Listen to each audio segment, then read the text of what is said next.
Security Solutions for homes and businesses. Call them today at 708-889-5600. Now, from the Signature Bank Studios, this is Chicago's Morning Answer with Dan Proft on AM 560. The Answer.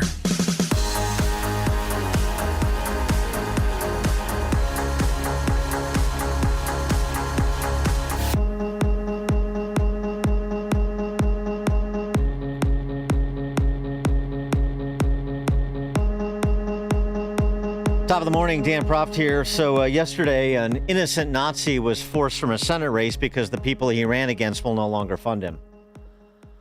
Graham Platner announcing his fare thee well.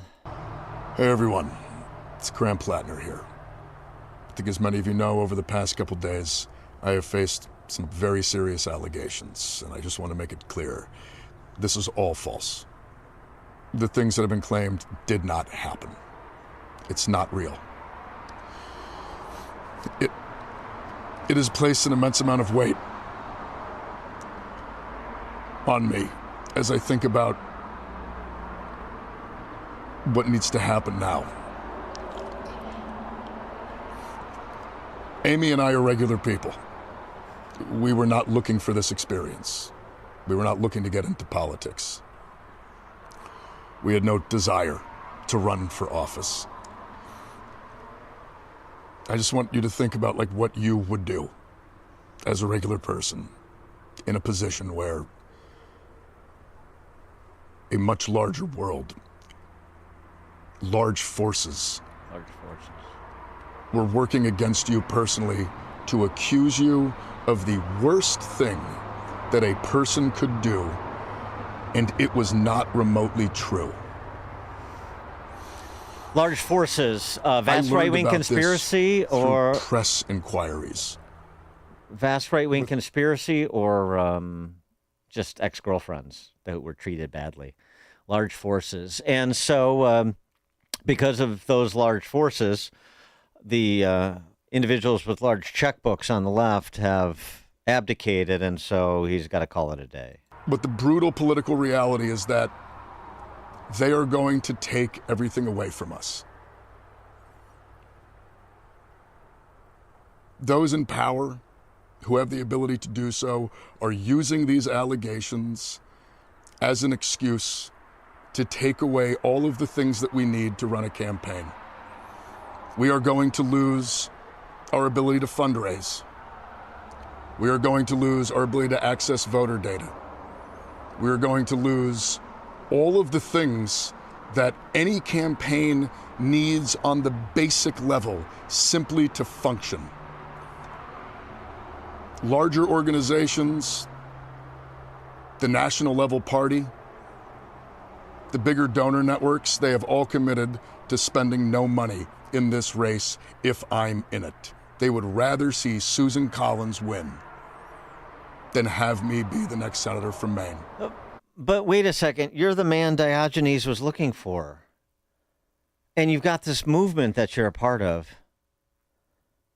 You and your movement, you and Amy, regular people, and this movement of regular people in a small state in Maine can't put together a few bucks, maybe call mom and dad, have them, up your weekly allowance. And you put together enough resources to buy a voter file and get out there and do that retail campaigning. You and this movement you're a part of. You don't need to go dollar for dollar with Susan Collins, not in a small state like Maine. You're an innocent man. Don't you want to vindicate yourself over the next 4 months? Ed Morrissey is the managing editor for hotair.com. Ed, thanks for joining us. Appreciate it.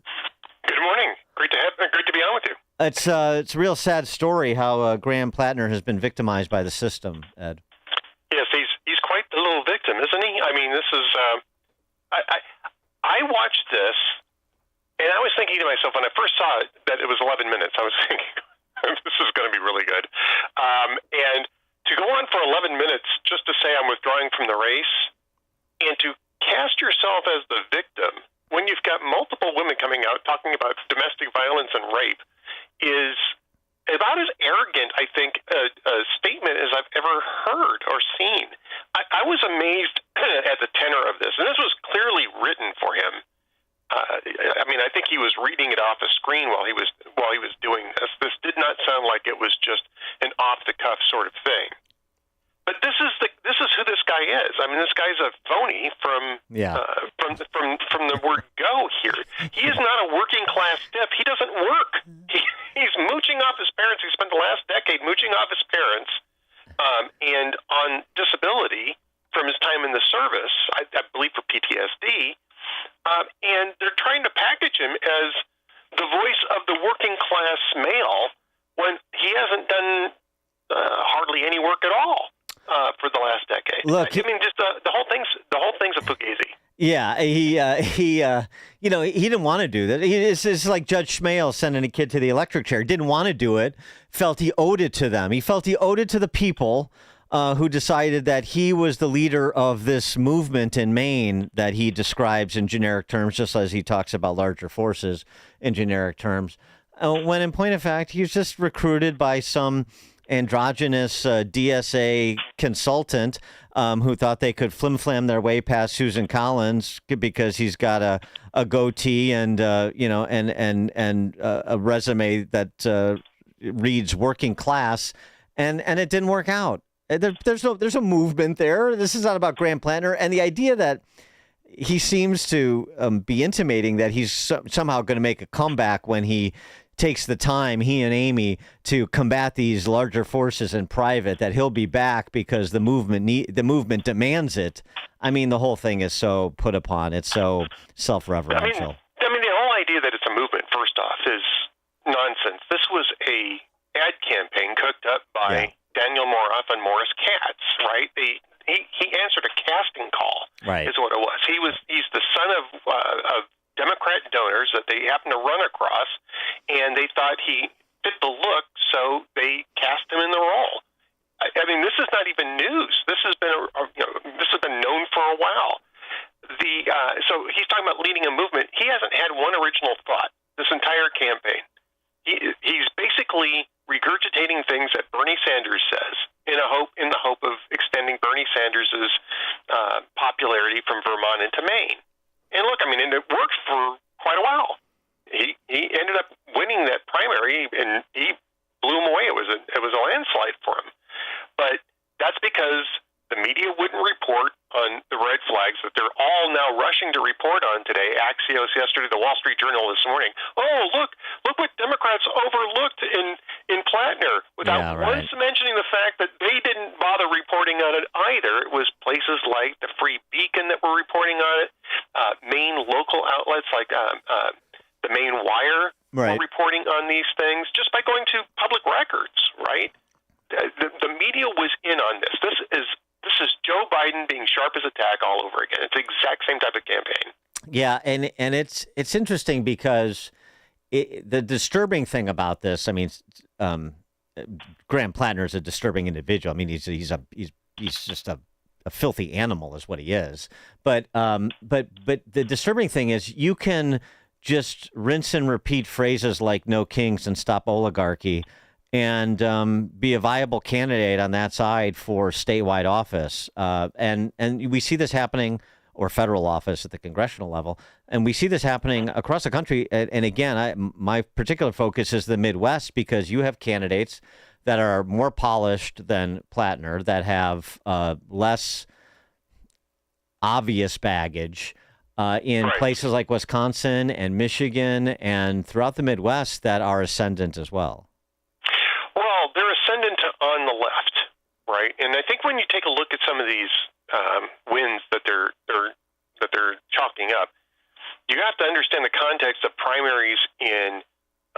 This doesn't apply to Senate races, by the way. We haven't really gone through a Senate race except in Maine yet with these types of dynamics.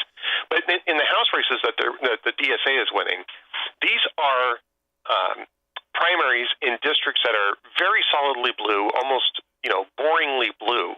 Right. And as such, they don't really get good turnout in primaries because the voters there know that they're going to get basically the same flavor of blue no matter what. It's not contentious, so voters don't tend to turn out in those races. out high Democrat districts and challenging incumbents in those districts because they know it won't take much of a boost in turnout for them to steal. I don't want to say steal. Steal's the wrong word.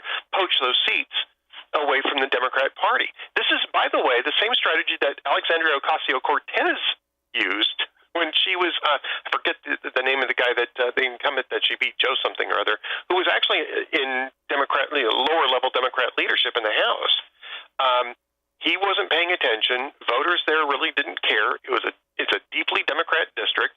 AOC put together a campaign that got just enough turnout that allowed her to overcome the incumbent's native support, and she ended up stealing the seat. Again, stealing is not the right word. Won the election fair. It's springing the upset. Yeah, right. Yeah, springing an upset, which is a better way of putting it. But I mean, I get what you're saying there, but let's say in a month we're looking at El Sayed as the Senate nominee in Michigan. Let's say in a month we're looking at Francesca Hong as the nominee for governor in Wisconsin. Which are two things that are more likely than not to happen. And then what's our threat assessment? Well, first off, the difference is that those would be competitive races in the general election. Yes. The seats that the DSA won, especially in New York, but also the one in Colorado, those are not going to be competitive elections in a general election. They basically won those seats. Those candidates will be in the House. Adam Homowy in New Jersey is almost certainly going to be in the House. I think that's a D+13 district. I think that's the most competitive of all of those districts that we've just mentioned. Michigan, on the other hand, that's a statewide election, and it's a very competitive state. Donald Trump won it 2 years ago. Mike Rogers is a solid candidate for that. I think that if El Sayed wins that primary, he's going to have a very difficult time getting past Mike Rogers because I think that there's going to be a lot of people who are in the center as well as on the right who don't want to see El Sayed in the U.S. Senate. And I think that that's where you start seeing this strategy fail for the DSA. You can do this in really safe House districts, but if you're going to go after a purple state Senate seat, you're going to have a real problem. Now, Platner was actually, Susan Collins has been hanging on there for a lot longer than maybe the politics of that state would indicate, which tells you how talented she's been in maintaining her ability to keep competing there. But Platner without these red flags, Platner had a shot at that. Oh, yeah. And now I think that they pretty much screwed that up entirely. I don't think whoever they pick is still going to be carrying Platner's baggage. Collins is going to make sure of that, saying, this was their fallback candidate after they promoted a rapist in the first place, so how can you trust the Democrats? I mean, that's pretty easy. What if they get Dr. McDreamy from Grey's Anatomy, Patrick Dempsey? He's already said no. Oh, okay. He came out this morning and said, no, I'm not doing that. Oh, okay. He's a lot more... Hey, he's a smart guy. Yeah. Patrick Dempsey's a smart guy, and he's like, yeah, do I want to be in the Senate? No. Yeah, right, exactly. Maybe Stephen King. Well, there you go. Let's talk about those 2 pages at the end of it. If Stephen King runs, he's smarter than that too. He's not going to run. And the DSA candidate Troy Jackson that they've already endorsed. Looks like we're not done having fun because Troy Jackson, Mainer, logger, labor champion. Here we go again. Except there's also reports that he admitted to mortgage fraud and he's had some problems playing nicely with the female side as well. Well, I guess he chucked a water bottle at a staffer and hit her in the head. Yeah, which is not exactly too far off from Platner's. It's just a matter of degree, I guess. No Nazi tattoo, so far as we know. No Nazi tattoo. No, upgrade. That's a pretty low bar. Yeah. And Platner couldn't even clear that. Jackson's going to have a problem there too. I don't know how far out that mortgage thing was adjudicated. I don't know if he admitted to it or if it might still even be in under contention, under adjudication. But yeah, stuff like that's going to come out. And I think that I don't think they have any good options now. I think that Platner really poisoned the well in Maine. The voters there are probably looking at Democrats and wondering, what they can trust now from Democrats. At least Susan Collins is a known quantity. Well, and then it has a Biden redux feel to it, which is I voted for him, and now the party insiders pushed him out, and they're putting in their guy. Well, not only that, but just the whole fake narrative thing. This guy's a working class hero. He's actually an upper class mooch off his parents. This whole narrative building thing that the left is sort of putting into overdrive here. You think that they would have learned a lesson from Sharp's attack with Joe Biden, but no, they're still going out there trying to create these Frankenstein narratives, and being surprised then when the monster turns on them every once in a while, as it did with Platner. Now, all that said, I mean, we talked about for example, the Wisconsin governor's race, the Michigan Senate race, and those are competitive races. But that means Republicans could lose. In fact, right now the odds are that even El Sayed and Francesca Hong would be the favorites in a general election, which is saying something about the Midwest. And so, what concerns you from the perspective of Republican candidates, including in competitive races that are holds like Ken Paxton versus Tallarico in Texas? What is it? Do you have specific things you think Republicans need to either do a better job on this, or they need to address that in order to position themselves more solidly? Well, I think they need to be aggressive on these issues with the DSA. I think that they need to be very aggressive about the fact that these are communists who are trying to infiltrate the Democrat Party and take it over, that these are not, working class stiffs, that these are people who are coming out of academia, this hard left communist strain of academia that are being set up to fool voters into thinking that they're moderates when they are actually radicals. And I think that Republicans really need to heavily lean into that. I think, I know that people are worried about Texas. I don't think that there's a lot to worry about Texas. The other thing that's going on in Texas is that the Democrat Party is basically in a civil war with Jasmine Crockett and Colin Allred on one side and James Tallarico on the other. And I am very convinced that is going to sap their enthusiasm for turning out in November, for Tallarico specifically. Jasmine Crockett's been accusing the Democrats of running a racist primary. I mean, and yes, explicitly saying this, right? This was just a few days ago. So Democrats have huge problems down here in Texas, and I think it's going to bleed into the general election here in terms of voter turnout and enthusiasm for Tallarico. Whereas I think Republicans are going to be pretty fired up by the time you get around to November. But Republicans have to be pressing on this. They have to make Graham Platner and Hamawi and Al Sayed into a narrative in every single race that they're running, because the DSA is trying to do this sotto voce. The more you talk about it, the less it works for the DSA. Well, the other thing, though, too, is it's not just the defend races. It's also, this is a defend race, too, technically, the Tillis seat in North Carolina, for example. But also that one's going to be tougher because Roy Cooper's a good candidate, and that one's going to be tougher to win. So. Well, but here's my point. That, as well as Ossoff in Georgia, and Georgia's getting tougher to win, just generally speaking. But the point is to say, look at what we're seeing with the Senate caucus right now and the SAVE Act, for example, but that's just one example, and the need to get more conservative fighters, for lack of a better description, in that caucus to displace the Murkowskis, or at least the power of the Murkowskis and the Tillises and the Cassidys and so forth. I know Cassidy's gone, Tillis is gone, but you know what I'm saying? That strain, McConnell, that strain there. And these are opportunities where we're on the wrong side, and we need to be thinking too, like why can't we defeat Roy Cooper in North Carolina? Why can't we defeat John Ossoff in Georgia? What is it that we need to do in those states? Because that's with an eye towards 28 too, where those states are going to be important.